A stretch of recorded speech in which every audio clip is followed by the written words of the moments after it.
So, welcome, mothers and others. I am so excited to bring to you one of our next candidates because he actually isn't just a candidate. He's been in elected office now for a few cycles, and he's honestly one of my favorite people in the Texas Ledge. So, let me introduce you to Venton Jones.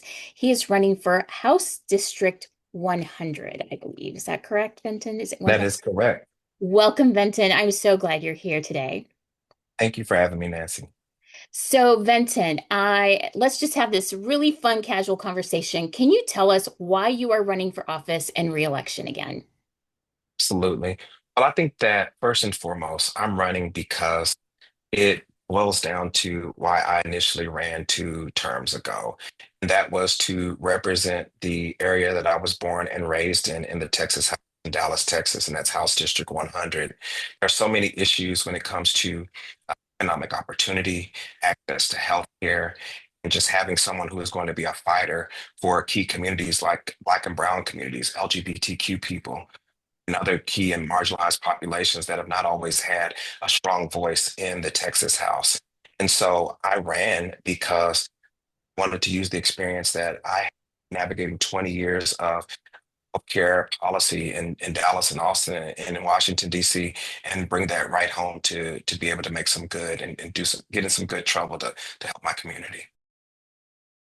So, what do you feel this office needs right now going into 2026? One of the biggest things that I feel is something that again is that I've been building on since I've been elected and really helping people understand state policy. You have people who understand what happens in the in their local city councils, and you have people understand what they see federally on the news, what's happening in Washington, D.C.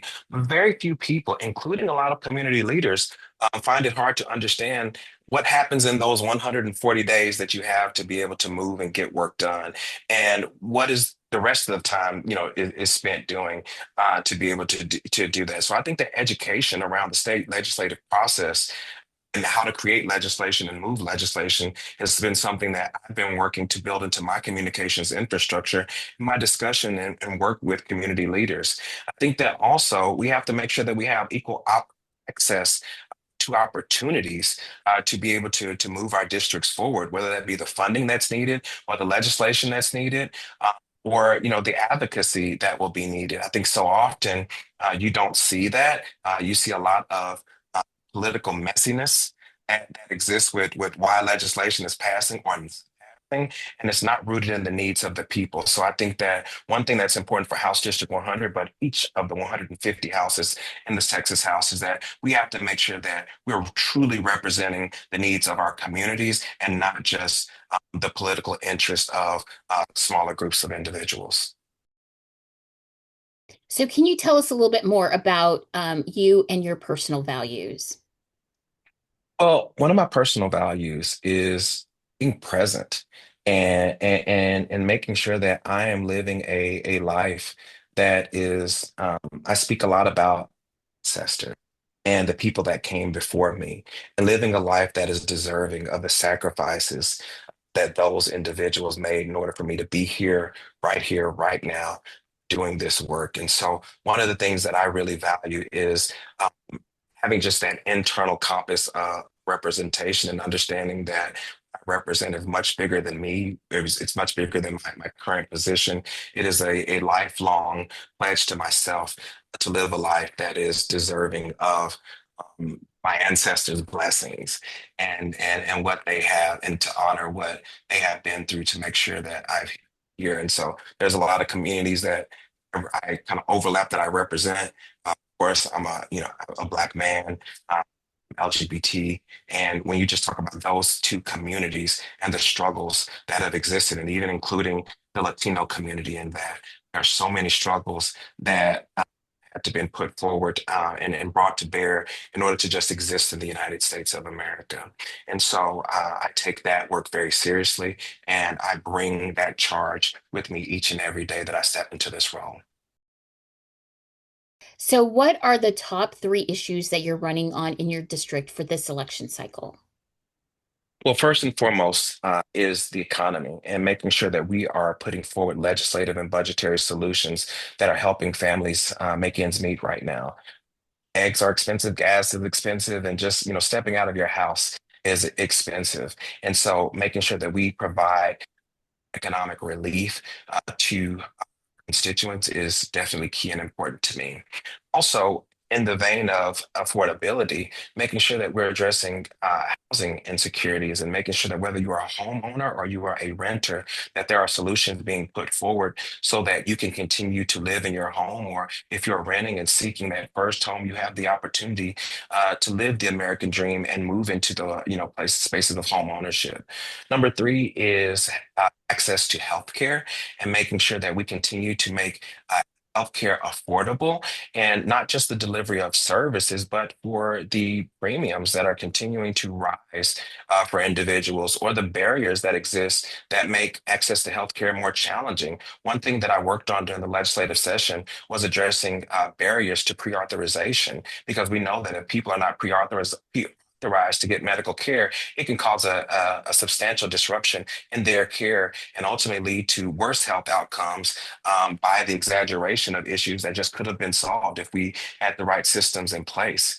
And last, I would say that one of my priority is equality and justice for all communities. We have to be standing on the front lines for Black communities, for Latino community, for LGBTQ people. And it's not just because it's political, it's because these are the communities that are absolutely under attack right now, from far right attacks that are just being fueled by, political, red meat, versus, the issues that are being discussed are key issues that are really impacting our state. And so being able to stand on the front lines for those communities is definitely something that I continue to work on as we navigate the challenges in the legislative cycle.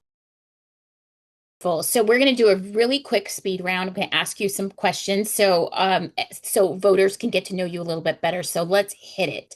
What is the last book you read? The last book I read was Leadership on the Line, and it's a wonderful book that really talks about serving in leadership and navigating the challenges of even elected leadership. And so it's been a great read that I picked up at Harvard when I was doing a fellowship earlier this summer. So just gotten around to being able to read, and it's a great read, Leadership on the Line. What is your favorite word? No. Um, That is a word I've had to learn how to use more, and understand that no is a full sentence. And I am working on using that word, because so often I'm a people pleaser, servant leader that's just, usually just say yes and figure out how to get it done. But I've discovered, particularly in the importance of just my own self-care, of just being able to say no, and find ways to, find alternative ways. But no is a full sentence, and I love that word. Yeah, I love that. What is your favorite song? Being put on the fly, I would say that my favorite song is Katy Perry Roar, or any kind of song that is motivational, that's inspiring. Music is so important to me, and I love songs, especially in serving in the Texas House and just living life right now through what we're all living through. We need music that inspires us and that really makes us kind of dig deep, and really you know kind of get to the core of like why we believe in hope and faith and love and all those things. And so I think that, Katy Perry's Roar is always a song that makes me feel like that and makes me feel good. Do you have a personal motto? My personal motto is, if you stay ready, you don't have to get ready. And I think that that's something that I implemented in my own legislative office, of just always being ready for anything versus, waiting for it to happen, and always have the house on fire. So stay ready, you don't have to get ready. Do you have a favorite meal? I would say anything that is Mexican food or Italian food. I love it. I'm a bit of a foodie, so I don't necessarily have something I kind of keep going to. I love trying new and good food. And so anything that's part of those two categories, you can't go wrong with me. Do you have a favorite hobby? Favorite hobby, karaoke. And do you have a favorite animal? Favorite animal, a dog. Well, tell us where we can find you and what your URL is and your social media handles. Absolutely. Well, you can find me on my website at www.venton4100, and that's Venton, the word for FOR and the number 100.com, and also on social media, any platform, just Venton Jones TX. Wonderful. Well, thank you so much, Venton. I look forward to seeing you on the campaign trail. You are a really great legislator, and I really appreciate all your work this last legislative session. Thank you so much. No problem. Thank you so much for this opportunity, and thank you for everything that you continue to do as well.